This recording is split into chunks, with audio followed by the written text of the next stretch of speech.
Hello दोस्तों, नमस्कार। आज हम ANC 01 का ऐसा प्रश्न लाए हैं जो आपके एग्ज़ाम में काफ़ी हेल्प मिलेगी। ANC 01 जो कि है समुदाय के लिए पोषण। ये क्वेश्चन आपको हम कुछ क्वेश्चन बताएंगे। ये लगभग हम 10 वीडियो चढ़ाएंगे एग्ज़ाम से पहले तक। यदि आप इन प्रश्नों को देख के जाते हैं तो आपको कम से कम 80 से 90% के आसपास आपका तैयारी हो जाएगा। इन प्रश्नों को अच्छे से देखते हैं तब, यानी इसका PDF चाहिए तो आपको लास्ट में एग्ज़ाम से 1-2 दिन पहले आपको सारा वीडियो का प्रोवाइड कर दिया जाएगा टेलीग्राम चैनल पे। आप मेरे टेलीग्राम चैनल पे जुड़ जाए, डिस्क्रिप्शन में हम उसका लिंक दे देंगे। देखिए, वीडियो शुरू करने से पहले आप लोग से एक रिक्वेस्ट करना चाहते हैं। जो भी नए स्टूडेंट इस वीडियो को देख रहे हैं वो कृपया करके वीडियो को लाइक कर दें, चैनल को सब्सक्राइब कर दें और पूरा वीडियो देखने के बाद कमेंट ज़रूर करें कि कैसा लगा आपको वीडियो। यदि कमेंट नहीं किए, एग्ज़ाम के देने के बाद आइएगा, क्या आप मेरा वीडियो देख के आपको एग्ज़ाम हॉल में इस जो प्रश्न हम बताएंगे उसमें हेल्प मिली या नहीं मिली, अब वो कमेंट करके ज़रूर बताइएगा। आइए देखते हैं आज का पहला प्रश्न। देखिए, चैनल को ज़रूर सब्सक्राइब कर दीजिएगा। आइए देखते हैं आज का पहला प्रश्न। देखिए, खाद्य बजट को प्रभावित करने वाले कारकों का वर्णन करें। खाद्य बजट को जो प्रभावित करता है उन कारणों का वर्णन करना है। ठीक है, आइए देखते हैं। सबसे पहले हम देखते हैं खाद्य बजट किसे कहते हैं। देखिए, खाद्य बजट एक ऐसी प्रक्रिया है, एक ऐसी कला है जिस पर संपूर्ण घर का मैनेजमेंट या प्रबंध टिका होता है। जैसा बजट होगा, घर परिवार की व्यवस्था भी वैसी ही होगी। प्रत्येक परिवार में बजट बनाने के पश्चात ही कार्यों का संपादन किया जाता है। बजट बनाने के बाद ही कोई कार्य किया जाता है। साधारणतः आय व्यय, आय मतलब आप जो कमाते हैं, व्यय मतलब आप जो खर्च करते हैं, ठीक है, कि ब्यौरे को ही हम बजट कहते हैं। आय और व्यय के ब्यौरे को ही हम बजट कहते हैं। परंतु यहाँ इसकी परिभाषा हम घर या परिवार के संदर्भ में दे रहे हैं। मतलब बजट को जो है हम परिभाषित घर या परिवार के अनुसार करेंगे। आइए देखते हैं। देखिए, बजट घर और परिवार के अनुसार। देखिए, परिवार की आवश्यकताओं की पूर्ति के लिए उपलब्ध धन का व्यय करने की लिखित योजना को बजट कहते हैं। मतलब परिवार में जो भी खर्च हो रहा है उनको एक लिखित योजना के तहत लिखना, उसी को हम बजट कहते हैं। इस परिभाषा को समझने के लिए हमें आय और व्यय के शाब्दिक अर्थ समझना होगा। आय और व्यय का शाब्दिक अर्थ समझना होगा। आइए देखते हैं आय क्या होता है। एक निश्चित अवधि में परिवार नगद या माल के रूप में जो अर्जित करता है उसे आय कहते हैं। मतलब आपका महीना में जो भी आय होता है, कमाते हैं या धन के रूप में या किसी सामान के रूप में, उसी को आय कहते हैं। व्यय से अभिप्राय है, मतलब है उस धनराशि से है जो आवश्यक वस्तुओं को खरीदने और सेवाएं प्राप्त करने के लिए देते हैं। जो भी वस्तु खरीदने या उसको मतलब सेवाएं प्राप्त करने के लिए जो राशि हम देते हैं उसी को व्यय कहते हैं। आइए आगे देखते हैं। देखिए, खाद्य बजट को प्रभावित करने वाले कारक। खाद्य बजट को कौन कौन सा प्रभावित करता है कारक, उन पे चर्चा करते हैं। देखिए, पारिवारिक आय, जो परिवार का जिस टाइप से आय होता है उसी टाइप से आपका बजट तैयार होता है। यदि परिवार का आय कम है, ठीक है, तो उसके अनुसार मतलब बजट भी कम ही करना होता है। ठीक है, परिवार का आकार, यानी परिवार यदि बड़ा हो तो धन कम कमाया जाता है किसी भी व्यक्ति के थ्रू उस परिवार के भरण पोषण के लिए। ठीक है, तो मतलब हुआ कि आप ज़्यादा खाद्य पदार्थ उपयोग होगा, परिवार का आकार ज़्यादा होगा तो आपको धनराशि भी ज़्यादा होगा। वहाँ पे क्या होगा, आपको संतुलित आहार मिलने की संभावना कम होती है। ठीक है, तीसरा पॉइंट देखिए, खाद्य पदार्थों का वर्तमान मूल्य, मतलब महंगाई यदि बढ़ेगी तो आपका बजट गड़बड़ा सकता है। ठीक है, यदि आप पहले अभी की महंगाई बहुत ज़्यादा है। पहले तेल 100-110 रुपया देता था, अभी 200 रुपया के आसपास है। यहाँ पर भी हमारा बजट गड़बड़ा जाता है। देखिए खाद्य उत्पादन या वितरण केंद्रों तक परिवार की पहुंच, मतलब सरकार द्वारा जो खाद्य दिया जाता है वहाँ तक यदि आपका पहुंच है तो आपका बजट सही रहेगा, यदि नहीं है तो सही नहीं रहेगा। और पाँचवां देखिए घरेलू उत्पादन और खाद्य संसाधन। घरेलू उत्पादन से मतलब है कि आप अपने घर में जैसे साग सब्जी जो उपजाते हैं वो, उससे यदि आप सही तरीके से उपजा रहे हैं तो आपका बजट सही रहेगा। ठीक है, आइए छठा देखते हैं परिवार का भोजन और अन्य वस्तुओं में सापेक्षित रुचि। यदि किसी मतलब परिवार में किसी का रुचि है पनीर खाने का और किसी का रुचि है अदर मीट मछली खाने का, वहाँ पर भी आपका बजट गड़बड़ा सकता है। आइए नेक्स्ट क्वेश्चन देखते हैं। देखिए आपको हम जितना भी क्वेश्चन बताएंगे ये सारे क्वेश्चन आपके लिए काफ़ी इम्पोर्टेंट होगा, इन क्वेश्चनों को अच्छे से देखें।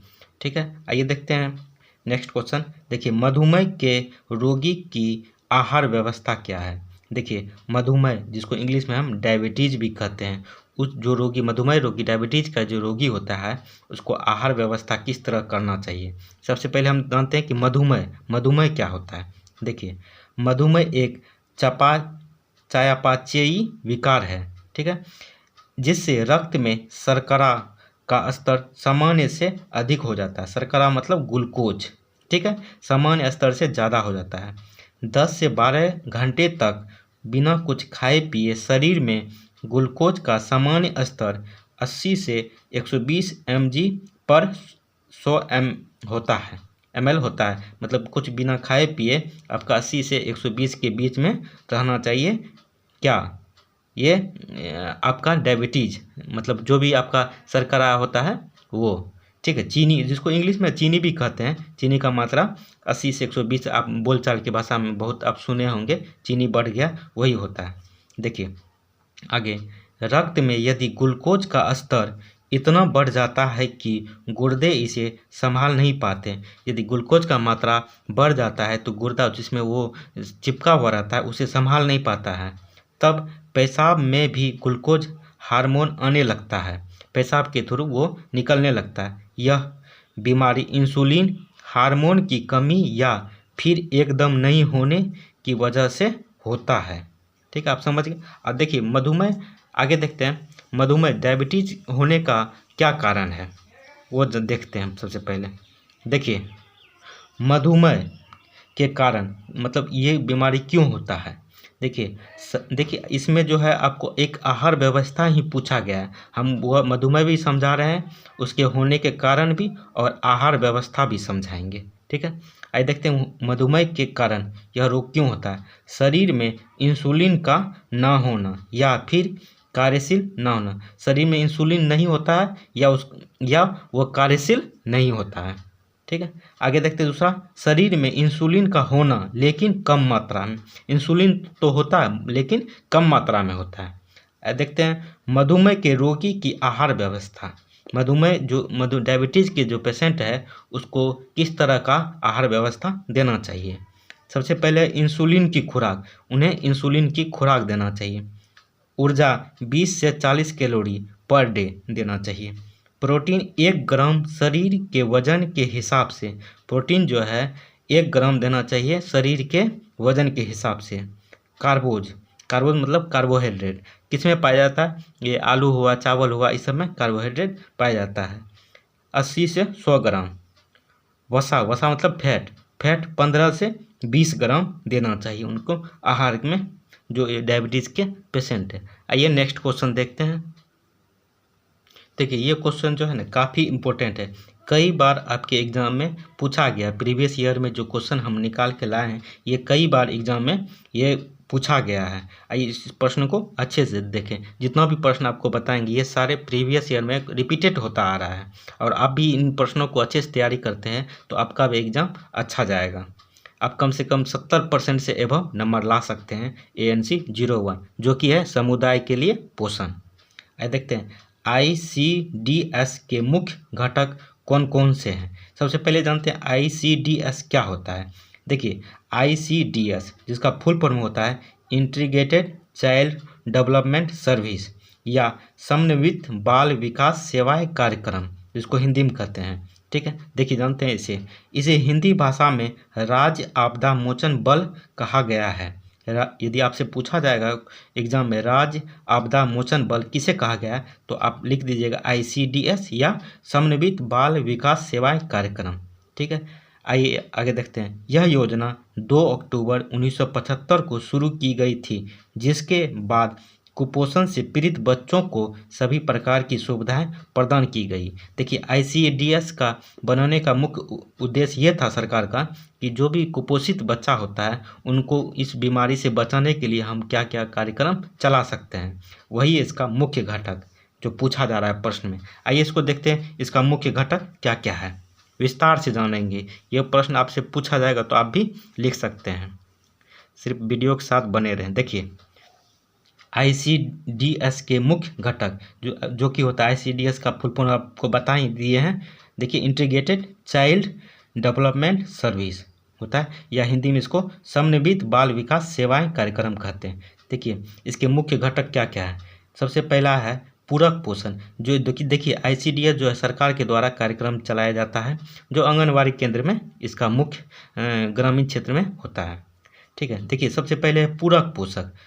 इस घटक या कार्यक्रम के तहत जो निर्धन बच्चा या गर्भवती या स्तनपान कराने वाली महिलाओं को सरकार द्वारा पूरक पोषण दिया जाता है। आंगनबाड़ियों द्वारा सरकार सभी निर्धन बच्चों एवं महिलाओं को पूरक आहार दिया जाता है।